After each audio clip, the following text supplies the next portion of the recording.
It was Lila's birthday, and she was excited it was her day, but the loneliness overshadowed her joy. The house was quiet, too quiet. She glanced at her phone to see a missed call, but no one called her except her best friend Amara, who had called her earlier in the morning. She waited for her parents' call or text, but again, they forgot it. They skipped their mind that it was their daughter's birthday again. Lila felt lonely and unhappy. She wanted to put a call through, but she decided not to. Things aren't the first time they're doing this to me. Most likely the third, she thought to herself sadly. An hour later, still not a single call from any of her parents. Her mother was always busy from one meeting or the other, and her father was always consumed by endless trips. And after 2 hours of waiting, Lila slept after crying. At noon, she woke up and looked at the bracelets her mother had long given her. She wrapped it in her velvet box.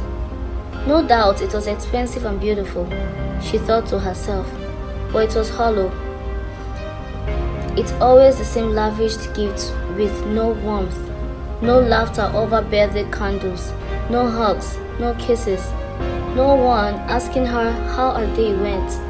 The emptiness in the wealth-filled mansion suffocated her. Sometime later, Lila tried to push the thoughts away. She reached for her phone, hoping maybe, just maybe they had texted at least. But there were still no notifications, none from her parents. And some minutes later, she got a text from Amara.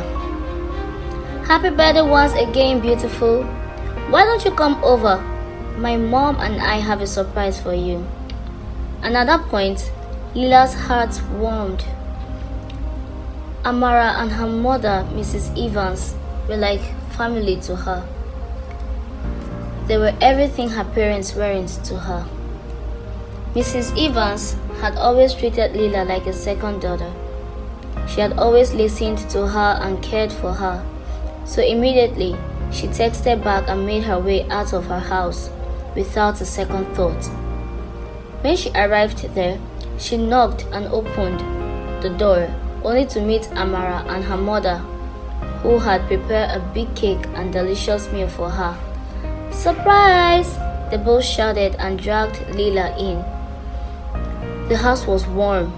Mrs. Evans stood by the dining side, lighting candles on the home-made chocolate cake. She saw a beautiful write-up on the cake, "Happy birthday, Lila, we love you," which made tears roll down her eyes.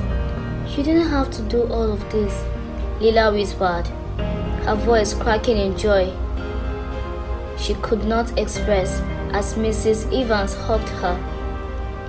"We always have to. You're a part of this family, so we have to prioritize you," she concluded, and that made Lila feel welcomed and joyful. They sang a song for her, and for the first time in a long while, she didn't feel like a figure in the background of a big house. She didn't feel forgotten, although she wished it was her parents. But what could she do? She thought to herself. Hours passed, and when it was night, Lila remained in Amara's room, trying to make up her mind on sleeping over. "Although this is my second home," she said to Amara, smiling. Then a car sound from outside interrupted, and Lila knew it would only be her parents. And after some moments of sluggishly walking downstairs, she met her parents already talking to Mrs. Evans. And when her parents sighted her, they rushed to her. "Sweetheart, we've been looking all over for you. How could you not have told us you were coming over?" her father asked, looking all exhausted. But Lila didn't say a word as she headed to the car angrily. Then her parents thanked Mrs. Evans and walked to the car. And as the driver drove, Mrs. Thompson, who is Lila's mother, asked Lila what the matter was, but Lila only looked at her parents sadly. "You forgot again," she snapped, and her parents remained confused.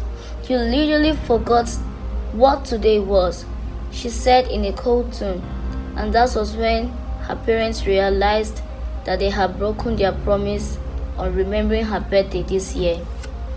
Her mother opened her mouth. She couldn't say anything. She got speechless and didn't know how to apologize at that point. "We had a lot of meeting today, sweetheart. Sorry we could not still celebrate, but we could do it tonight," her father said, and that infuriated Lila even more. "You were always busy. Busy last 2 years, busy last year, busy this morning, busy in the afternoon and evening. You're always busy. So I'm not going to pretend like everything is okay. I just want to go home. I need to sleep," she snapped, as though she was going to cry. She expected her parents to say something that would warm her heart, but they kept silent, not knowing what to say, until they finally got home.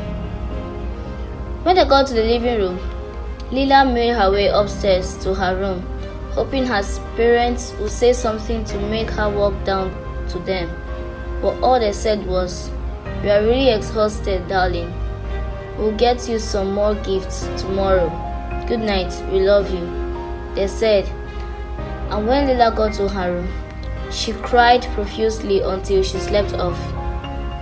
The next morning, Mrs. Thompson walked to her daughter's room to check on her, but Lila was nowhere to be seen.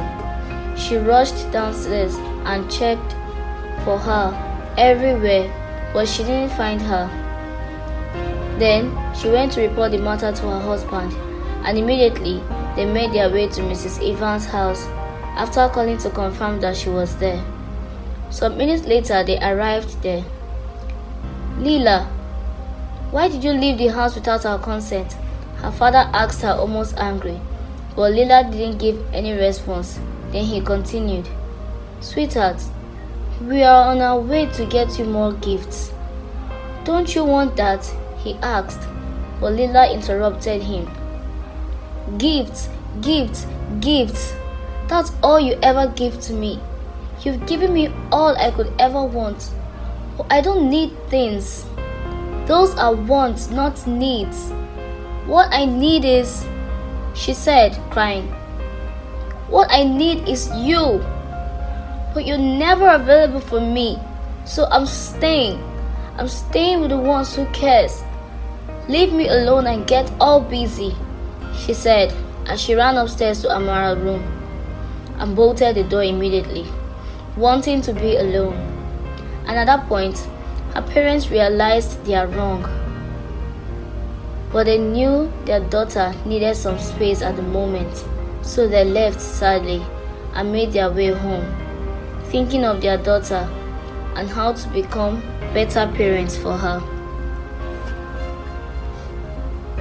Few weeks later, Lila still refused to talk to her parents or see them.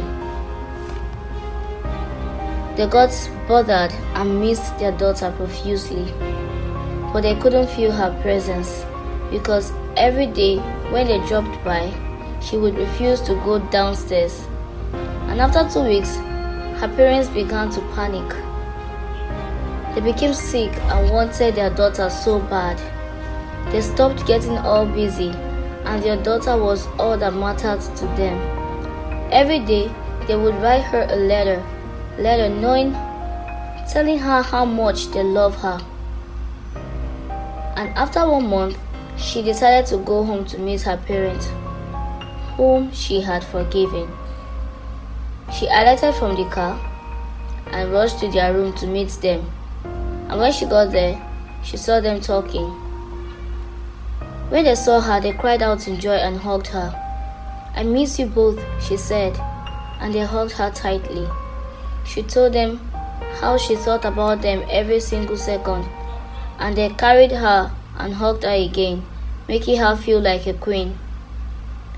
That night, they took her for shopping and spent quality time with her.